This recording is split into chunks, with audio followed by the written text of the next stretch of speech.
Part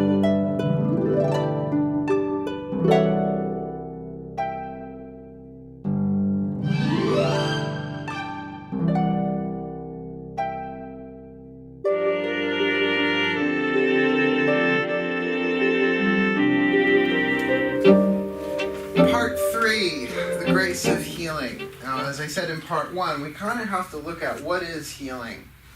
That there is a difference between healing and curing. This is something I have learned the hard way.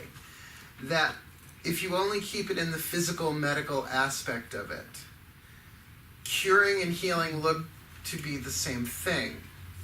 But that's not necessarily always true. That removal of the symptom without removal or dealing with the cause is just a cure. It doesn't mean anything's been healed. If you look at the holistic healing system, now it's weird. I remember when holism, H-O-L-I-S-M, not assholism, that holism came into the zeitgeist around the 80s, or at least that's when I remember it coming in. And then it was very much about the 4 lower bodies: the spiritual body, the mental body, the emotional body, and the physical body. Sort of like Russian stacking dolls, right?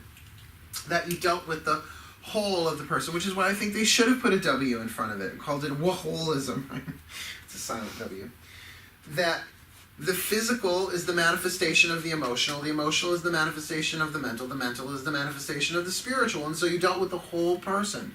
Now, it tends to be called more complementary medicine. Now, I have a dear friend who is a cancer survivor, and although I was not there for the chemo and the surgery and all that other stuff, I was certainly there as a guide and a support for more of the spiritual stuff. That's what I do. Because, by law, I'm not allowed to diagnose or treat mental illness or anything psychological, but I can certainly point people towards books. You can't get busted for saying to someone, oh, maybe you want to look into this or look into that. I make suggestions and recommendations, not prescriptions. You can't prescribe a book, right? Because you can hand the person a book. Doesn't mean they're going to read it. So, to me, healing is not an end result. It's a journey. That we are all healing. We are all in a healing process. Nations heal. The planet heals itself. That the process of healing and creating balance, then imbalance, balance, then imbalance is called homeostasis. That you want to bring yourself into balance with those 4 lower bodies.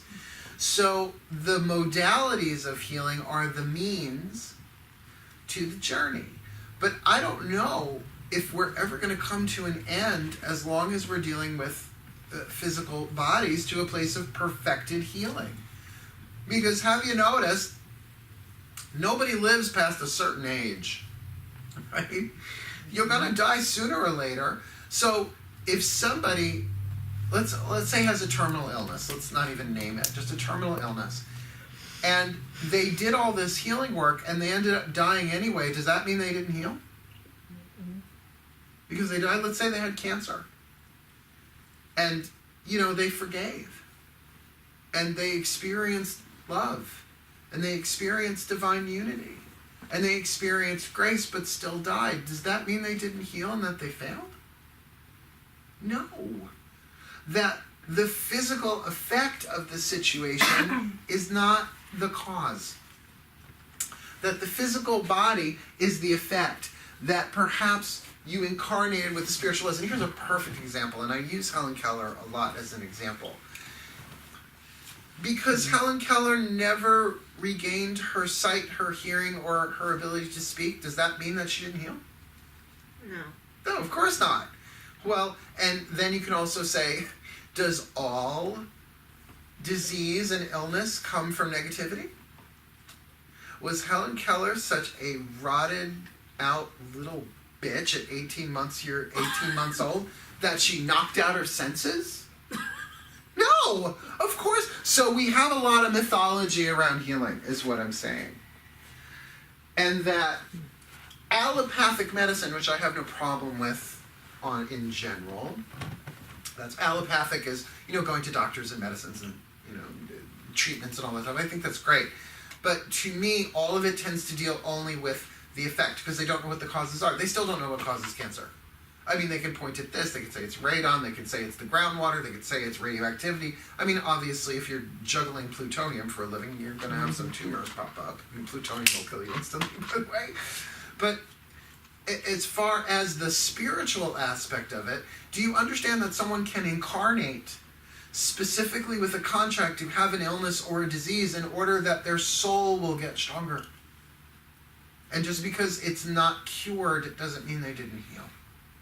So I like to start that in this conversation with that lens, with that perspective, that we don't really know what healing is.